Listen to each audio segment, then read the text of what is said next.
What is going on, YouTube?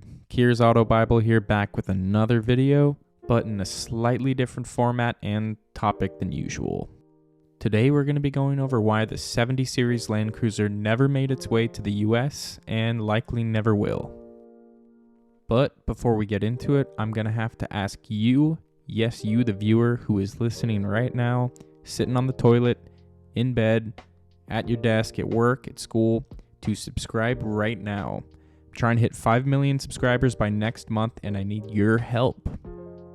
Alright, now that we've got that out of the way, let's get into the nitty gritty. The 70 Series Land Cruiser is about 40 years old at this point. It was introduced in 1984 after the discontinuation of the 40 Series. I know some of you might be thinking right now, I thought the 60 Series came after the 40 Series. You are correct.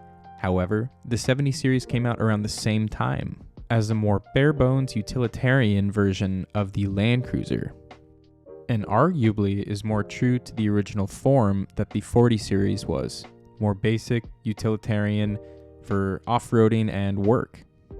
This was a big contrast to the 60 Series, which took a turn in a far more luxurious direction than that of its predecessor, the 40 Series. And don't get me wrong, the 60 Series and the 70 Series are both highly capable off-road vehicles. It's just that the 70 Series was more geared towards work and just being a very bare-bones vehicle, while the 60 Series was more oriented towards the US luxury SUV market. Furthermore, unlike the 60 Series, the 70 Series actually came in a few different forms, such as a 2-door SUV, a 4-door SUV which you see here, and even a pickup truck. And a lot of markets actually had both the 70 Series and the 60 Series available. But surprisingly, the US, which was the largest market for the 60 Series, did not have the 70 Series offered.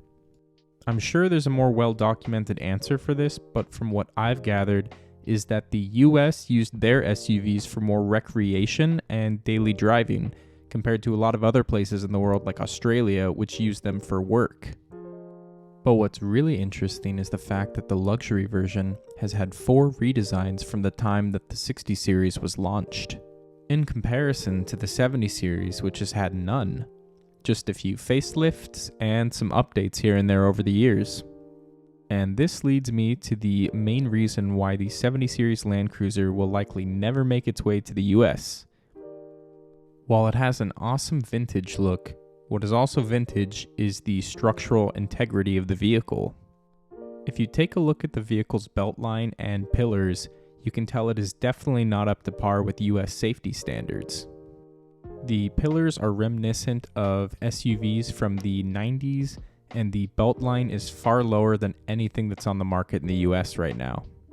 So it would pretty much never pass a crash test in the current day and age in the US. With that being said, the vehicle has had some updates over the years to meet safety standards of different countries, but overall it's a 40-year-old vehicle design and it would just never be allowed to be sold new in the US. With that being said, I do believe that nowadays in the US there is huge demand for vehicles like this. A reliable 4-wheel drive vehicle with basic amenities and solid front and rear axles. Currently, the Jeep Wrangler is the only 4-wheel drive SUV with solid front and rear axles.